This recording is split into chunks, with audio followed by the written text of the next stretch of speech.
Welcome. I'd just like to quickly go through how to enter subject choices for Year 10 for next year. You should get an email that looks something like this, either to your school email account or to the email that you left at interview day if you're a new student. The email will have a link to Google Forms, which is a format where we can collect your subject choices. That format will be replicated in the email. You may be able to fill the form out within the email, although sometimes people have trouble.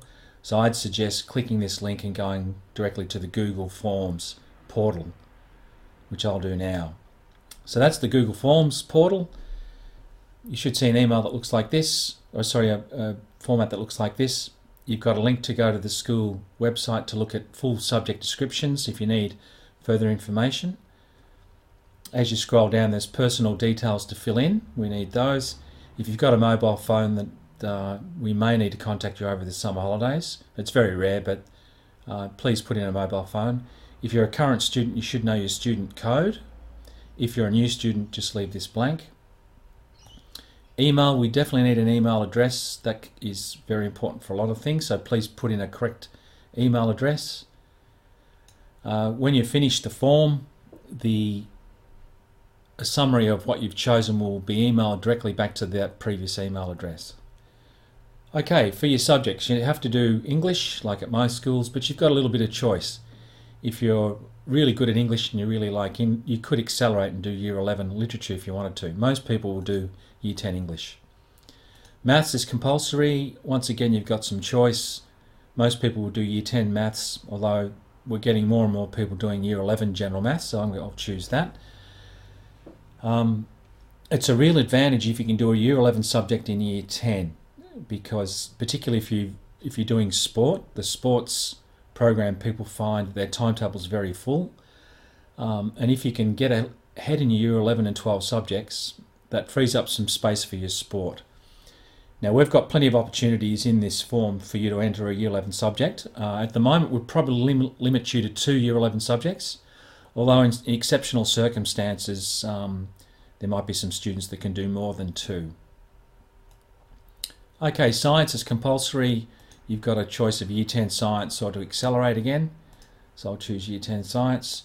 Humanities is compulsory, and once again you've got the ability to do Year 11 Humanities subjects. Okay, I might just take BizMan. Now for your electives, if you're doing one of the sports program, you need to enter one of the sports program as elective preference number 1. I've got all the sports electives at the top of the list. If you're not interested in sport, you've got all your normal electives down as you scroll through the list. I'm going to pretend I'm a Future Stars sports person, so I'll select that first. Then elective 2, you've got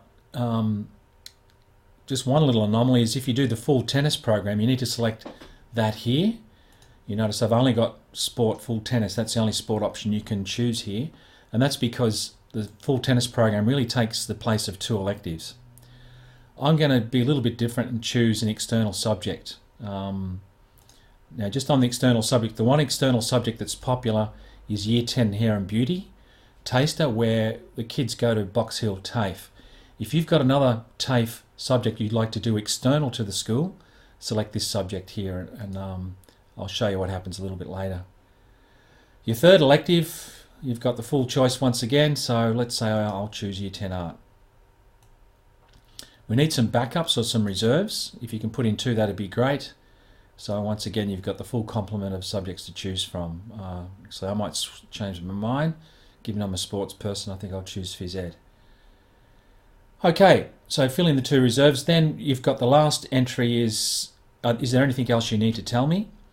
Well, first of all, I chose the external subject, so I need to type in what external subject that is. And in my case, it's equine studies, although there are lots of other things like music management, all sorts of courses that people can do, but I need to know the name of the course. The other thing, I typed in Future Stars, which is not one of the set programs of football, basketball or tennis, so I need to type in what sport I'm going to accelerate in. So I'll say, for example, road cycling. Once you've done that and you're pretty happy with your choice, I don't want you to press the submit button until you really know this is what you want to do. then press submit, and then you'll get a receipt just saying your response has been recorded. In addition to that, you'll get an email to the email that I asked you to put in previously that just summarises your choices. So it puts in the details and it summarises the subjects you've chosen. So you can keep this as a receipt. If you're a current Box Hill student, we need you to your parents to sign this receipt and then hand it into your advocacy teacher. If you're a new student to the college, just keep this as a reference. Okay, best of luck.